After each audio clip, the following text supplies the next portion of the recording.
네, 여러분 반갑습니다. 오늘은 이 경영정보 시각화 능력 모의 문제에 나왔던 함수 18개에 대한 마지막 시간입니다. 랭크X, 서머라이즈, add columns 이렇게 세 가지에 대한 함수를 알아보실 건데요. 세 개가 모두 다 조금 까다롭습니다. 네, 일반적으로 일단은 입력받는 인수값들도 좀 많고요. 한번 살펴볼까요? 랭크X 같은 경우는 테이블, 식, 그 다음에 여기까지가 이제 필수 입력 값이고요. 두 개는 꼭 넣어줘야 되고, 뒤에 세 개는 넣어줘도 되고, 안 넣어줘도 되고, 그렇습니다. 그래서 안 넣어줬을 때에 대한 기본 값들이 또 있겠죠. 네. 그래서, 어떤 역할을 하는 거냐면, 이 지정된 테이블의 각 행에 대한 식으로 이 테이블 내용을 계산을 했더니 그 결과를 값 목록에서 랭킹을 매긴다. 그 얘기입니다. 오더는 이제 정렬 기준이고 동률인 경우는 이게 순위가 같은 경우에 어떻게 처리할 건지에 대한 내용이 나오겠습니다. 그 다음 서머라이즈도 한번 보시면 서머라이즈는 흔히 그룹 바이하고 같은 거라고 보시면 되겠습니다.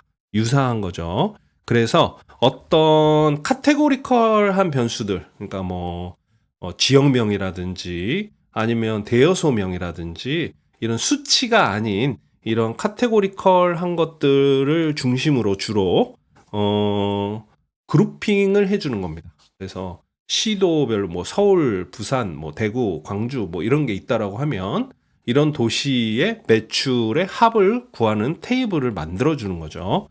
그래서 여기 이제 이름식 이렇게 나가는 부분이 바로 생성되는 열의 이름과 열을 어떻게 해줄 건지, 뭐 썸을 해줄 건지, 평균을 내줄 건지, 뭐 최소값을 구할 건지, 카운트를 할 건지 이런 걸 정하게 되겠습니다. 그래서 테이블하고 이 그룹핑 해줄 칼럼 이름을 정해주고, 요거 이제 1이라고 돼 있죠. 이거 더 2개 이상 쓸 수 있다는 얘기죠. 그래서 첫 번째 그룹핑 기준, 두 번째 그룹핑 기준. 그래서 2개의 복수개의 칼럼을 가지고도 그룹핑을 할 수 있다는 그런 의미가 되겠습니다. 이 이름식도 마찬가지로 여러 개 쓸 수 있는 거죠. add columns를 보시면 여기는 그냥 테이블을 생성하는 거예요. 이 summarize나 add columns는 둘 다 테이블을 리턴해 줍니다. 함수를 쓰게 되면 테이블이 생성돼요. 그러겠죠. 그룹 바이를 하게 되면 이 기준 뭐 서울에 대한 매출 금액, 그다음 부산에 대한 매출 이렇게 하나의 값만 생기는 게 아니잖아요. 그죠? 그런데 이 add columns 같은 경우는 그냥 테이블에 추가로 열을 말 그대로 칼럼을 추가해 주는 아이입니다. 그래서 기존 테이블에다가 열을 계속 추가해서 새로운 테이블로 만드는 거예요. 그렇기 때문에 서머라이즈하고 결과 형태는 테이블이란 점은 동일하지만 서머라이즈는 그룹핑을 해서 부분합 같은 거를 구해주는데 사용한다면 add columns는 그냥 열을 추가해 주는 거라고 보실 수 있겠습니다. 그럼 하나씩 또 한번 예제를 통해서 실습해 보시겠습니다. 네, 여러분 랭크X 문제 5문제 풀어보겠습니다. 이 거래처별 매출 순위를 구하라고 했는데요. 이 랭크X 같은 경우 좀 특이한 면들이 좀 있습니다. 첫 번째는 보시면 이 인자값들을 우선 보면 테이블하고 식을 쓰도록 돼 있는데 이 두 개가 다 조금 독특합니다. 그 뒤에 값하고 오더, 동률 이렇게 세 개는 부가적으로 넣어도 되고 안 넣어도 되고, 이 문제에서는 지금 그 두 가지 값만 사용을 하는 걸로 돼 있는데 근데 함수가 왜 이렇게 많지? 자, 첫 번째 테이블이라고 된 부분을 보시면 예를 들어서 여러분 테이블에 보면 여러 개의 칼럼이 있잖아요. 그러면 이거를 어떤 기준으로 정렬할지 모호해집니다. 그래서 통상적으로는 어떤 특정 칼럼을 사용을 하는데 여기 같으면은 거래처 코드가 되겠죠. 근데 거래처 코드를 집어넣으면 안 되겠죠. 왜냐하면 여기 요구하고 있는 거는 테이블이기 때문에 여기에 5를 붙여서 집어넣도록 하겠습니다. 그 다음 뒷부분의 식도 마찬가지로 그냥 sum 이렇게 하면 안 되고, 왜 그러냐면 이제 랭킹을 매긴다는 거는 행마다 어떤 기준으로, 행 기준으로 계산을 해줘야 되는 거잖아요. 근데 sum은 어때요, 여러분? 열을 지정을 해주면 열 전체의 계산만 하죠. 그래서 그 앞에다가 calculate를 줘서 행 단위의 계산을 할 수 있도록 해줘야 됩니다. 그래서 한번 또 같이 구현을 해보도록 하겠습니다. 네, 측정값을 만들어 보겠습니다. 01 거래처별 매출 순위 꼴 랭크 X 괄호 열고, 테이블을 넣어줘야 되니까 여기다가 all 하고, 판매 테이블의 거래처 코드 기준으로 우리가 순위를 알아볼 겁니다.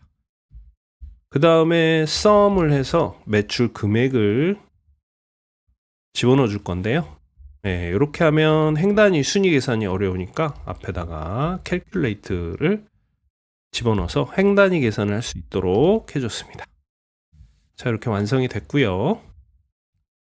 두 번째는 이제 두 번째도 동일하네요. 요거는 이제 자치구별 대여 건수, 우리 자전거 대여 현황 가지고 한번 만들어 보는 거죠. 02 자치구별 대여 건수 순위 랭크 X 5의 자전거 테이블의 자치구 괄호 닫고, 그 다음에 여기는 calculate sum 해서 자전거 대여 이력의 대여 건수 괄호 닫고 괄호 닫고 괄호 닫고 이렇게 되겠습니다. 그럼 3번 특정 연도에, 연도가 2022년이라고 했네요. 거래처별 매출 금액 순위를 계산하는 측정값을 만드시오, 이렇게 했습니다. 거래처별 매출 금액을 만드는 건 동일한데 거기에 조건으로 연도가 들어가게 되겠습니다. 그 부분만 챙겨주면 되겠죠. 네, 그러면 또 같이 한번 해보시겠습니다. 03 연도별 거래처 매출 순위는 랭크 X 하고 all 한 다음에 여기 뭐가 들어가야 되냐면 거래처 코드가 되겠죠. 카테고리컬한 거. 그 다음에 calculate sum 해서 매출 금액. 자, 아까는 여기까지 했는데 이제 조건이 있으니까, 원래 calculate는 조건을 걸 수 있잖아요. 그래서 필터를 설정할 수 있어서 여기에 필터를 설정할 겁니다. 판매 테이블의 판매일, 판매 테이블의 판매일, 요거의 이어가 뭐랑 같냐면 2022년 이렇게 되겠습니다. 자, 이제 4번 풀어보겠습니다. 4번 거래처별 총 매출 금액을 내림차 순으로 정렬한 순위를 계산하는 측정값을 만드세요. 요 매출 금액, 거래처별 매출 금액 그 순위까지는 어렵지 않은데 이제 내림차 순으로 해야 되고, 동점 시 동일 순위를 유지해야 된다 되어 있습니다. 그럼 한번 같이 해보겠습니다. 04번 거래처별 매출 내림차순 순위, 요거는 랭크 X의 괄호 열고 all 거래처 판매 테이블의 거래처 코드, 그 다음에 calculate sum 매출 금액이죠. 매출 금액. 자, 여기까지는 이제 끝났는데, 원래는 랭크 X에 2개가 기본값이고 그 뒤에 3개가 더 올 수 있잖아요. 그래서 하나는 이제 값이라고 돼 있는 건데, 잠시만요. 이거 calculate를 닫고 하겠습니다. 값은 쓰지 않을 거고요. 그 다음에 내림차순 DSC, 그 다음에 동점 시 동일 순위를 유지해야 되니까 막 몰려 있겠죠. 네, 여러분 5번 풀어보겠습니다. 5번은 거래처별 매출 순위를 만드는데 지난 분기 거를 하라는 거죠. 그래서 date add를 쓰라고 돼 있죠. 그리고 동점 시 동일 순위 유지, 내림차순 아까랑 똑같습니다. 한번 만들어 보겠습니다.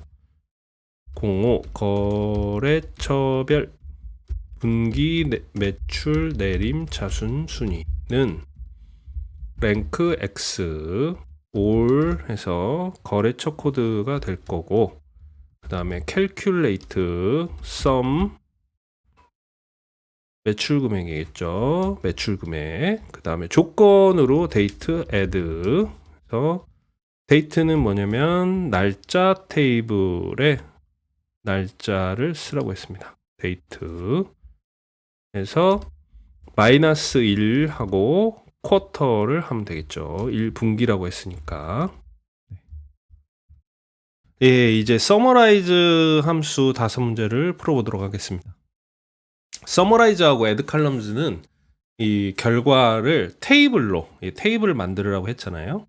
그래서 테이블로 돌려주기 때문에 이 새 측정 값은 값을 하나, 뭐 128, 157 이런 수치를 받았다면 얘는 테이블을 만들라고 했습니다. 그래서 새 측정 값으로 만드시면 안 되고 상단에 모델링에서 새 테이블을 클릭해서 만들어 주실게요. 06번 거래처별 매출 요약. 서머라이즈 한 다음에 서머라이즈에는 뭐가 들어가겠습니까? 테이블이 들어가야죠. 그래서 판매 테이블이니까 판매 테이블. 그 다음에 그룹 바이 할 기준. 뭐를 기준으로 우리가 묶어줄 거냐면 판매 테이블의 거래처 코드. 그 다음에 이름을 새로운 열을 뭐라고 이름을 만들어 줄 거냐면 이름을 총 매출. 그 다음에 요거를 구하는 식은 sum 해서 매출액을 더해주면 되겠습니다. 괄호 닫고. 그 다음 7번 만들겠습니다. 7번은 각 자치구별 총 대역 건수를 열 이름을 총 대역 건수라고 하는 요약 탭을 만들라고 했습니다. 모델링에 가서 새 테이블 07번 자치구별 대역 건수 요약 equal summarize. 그래서 테이블은 자전거 대여 이력 테이블이 되겠죠.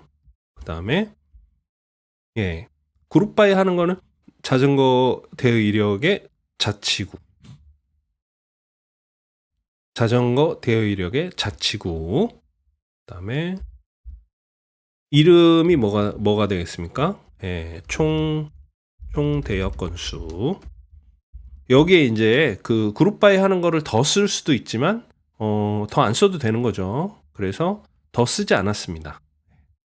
그 다음에 대역 건수를 sum 해주는 거죠. 대역 건수를 다 합쳐주겠습니다. 대역 건수 괄호 닫고 해주면 되겠습니다. 한번 6번, 7번 만든 거 한번 확인해 볼까요? 여기 왼쪽에 테이블 뷰에 가시면 이렇게 6번, 7번 이렇게 테이블이 만들어진 걸 확인하실 수 있습니다. 그 다음은 8번 각 거래처별, 연도별 매출 두 개가 됐죠. 조건이 거래처별, 연도별 이렇게 됐잖아요. 매출 이익을 총 매출 이익으로 만들어줘라. 만들어 보겠습니다. 모델링에 새 테이블 08번 거래처별, 연도별 매출 이익 서머라이즈 해서 테이블은 뭐죠? 우리 판매 테이블이죠. 판매 테이블. 테이블은 판매 테이블이죠. 판매 테이블에 그룹 바이 하는 기준은 거래처 코드, 그리고 날짜 테이블에 연도, 그 다음에 sum, 이제 이름을 적어줘야죠. 이름은 총 매출 이익. 그 다음에 식은 sum의 매출 이익. 이렇게 되겠습니다. 엔터. 그래서 테이블 또 한번 볼까요? 그랬더니 거래처 코드별로, 연도별로 총 매출 이익이 잘 계산이 됐습니다. 9번 거래처별 매출과 수량. 거래처별로 매출 금액은 총 매출, 판매 수량은 총 수량. 이번에는 열을 2개를 만들으라고 한 거죠. 그러면 서머라이즈 해서 테이블은 판매 테이블이 될 거고, 그래서 기준 그룹 바이 칼럼은 거래처 코드가 되겠습니다. 거래처 코드별로 뭘 만드냐면 우선 이름이 총 매출을 만들 건데, 그거는 시기 매출을 다 합해 준 거겠죠. 바로 닫고. 두 번째 열은 총 수량. 그다음에 이거 왜 이렇게 이름 썼다 식 썼다나, 여기 기준이 그렇게 돼 있습니다. 식과 이름, 이름과 식, 이름과 식 이렇게 쓰도록 돼 있죠. sum 수량 가로 닫고 가로 닫고. 이것도 한번 볼까요? 총 매출하고 수량하고 거래처 코드별로 집계가 됐습니다. 네, 이번에 10번 해보겠습니다. 10번은 자치구별로 총 대여 건수하고 대여 소수 구하라고 했네요. 하나 특이한 거는 이제 지난달 거로 하라는 거죠. 그래서 우리 많이 해봤던 캘큘레이터하고 데이터헤드 활용해서 하시면 되겠습니다. 좀 복잡하긴 해도 하나씩 해보겠습니다. 10 자치구별 월 대여 건수와 고유 대여 소수는 서머라이즈. 그래서 테이블은 뭐죠? 자전거 대여 테이블이죠. 그 다음에 이 기준이 되는 거는 자치구죠, 자치구. 그래서 자전거 대여 이력의 자치구 선택했고요.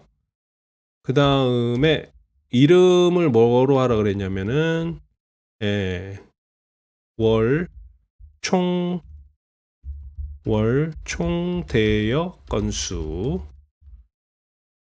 그래서 요거는 뭐가 되냐면 calculate sum 뭘 합쳐주냐면 대여 건수를 합쳐주면 되겠죠.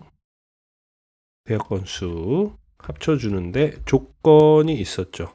뭐냐면 date add 해서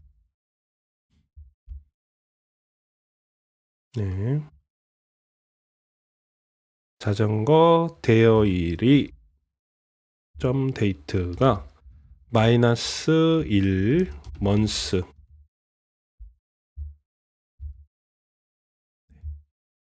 month인 대여 이력의 대여 건수를 합해줘.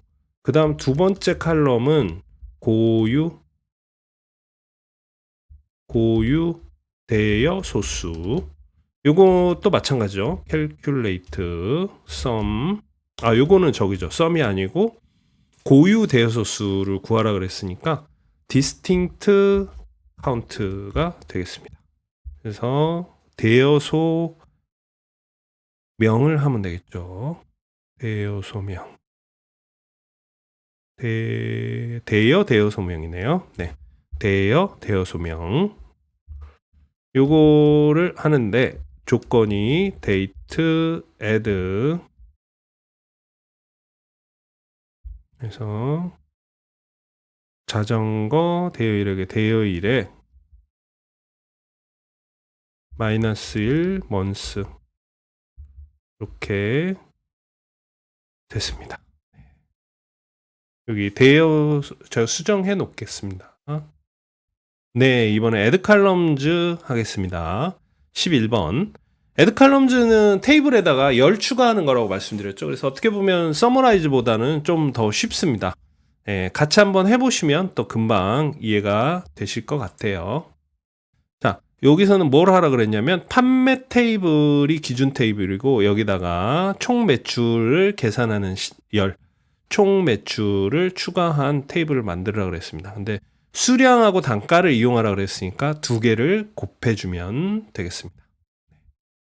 근데 이거 썸을 안 해주는 거죠. 왜냐하면 이 칼럼을 추가를 하게 되면 획마다 계산이 돼야 되는 거라서 썸이 없는 겁니다. 그래서 모델링의 새 테이블. 11번 판매 테이블 총 매출 추가는 add columns 해서 테이블은 뭐였죠? 판매 테이블에다가 판매 테이블에 뭐를 하라 그랬냐면 이름을 이제 여기 보시면 테이블하고 이름식 이렇게 쓰면 되겠습니다. 그래서 총 매출. 그래서 식은 어떻게 하냐면 판매 테이블의 수량하고 뭘 곱해주면 됩니까? 단가를 곱해서 총 매출을 삼았습니다. 됐고요. 그 다음 마지막 이제 12번 보시겠습니다. 12번은 판매 테이블에 매출 이익률을 추가하라고 했습니다. 그래서 이익률이라고 이름을 넣으라고 돼 있죠. 그래서 보시면 이제 판매 테이블의 매출 금액, 매출 이익을 매출 이익을 매출 금액으로 나눠주면 되겠죠. 그래서 디바이드를 쓰라고 되어 있습니다. 한번 해보겠습니다. 그래서 12번 판매 테이블 이익률 추가는 add columns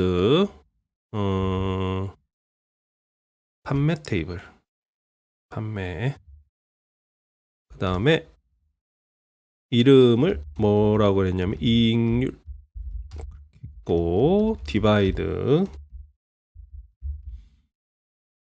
분자가 매출이익이죠. 매출이익을 분모로 나눠주면 되겠습니다. 매출 금액으로. 그러면 판매 테이블 이익률까지가 추가가 됐습니다. 예, 이렇게 해서 모의 문제에 있는 함수 18개에 대해서 리뷰를 같이 해보셨습니다. 마지막은 좀 어렵죠. 예, 어렵습니다. 또 요거 외에도 요와 유사한 난이도를 가진 함수들이 많이 있죠. 그래서 부디 18개 함수 안에서만 출제가 되면 좋겠는데 또 그러지 않을 수도 있습니다. 하지만 우리가 100점 맞을 건 아니니까요. 뭐 목표가 100점이신 분도 있겠습니다만은 그렇기 때문에 기본적인 닥스의 구동 원리, 특히 calculate, 필터 이런 내용들은 잊지 마시고 기억해 주시고 또 그런 문제 정도까지 푸실 수 있다라고 하면 대략 절반 정도는 그래도 닥스 문제를 맞추실 수 있지 않을까 생각을 합니다. 네, 수고 많이 하셨습니다.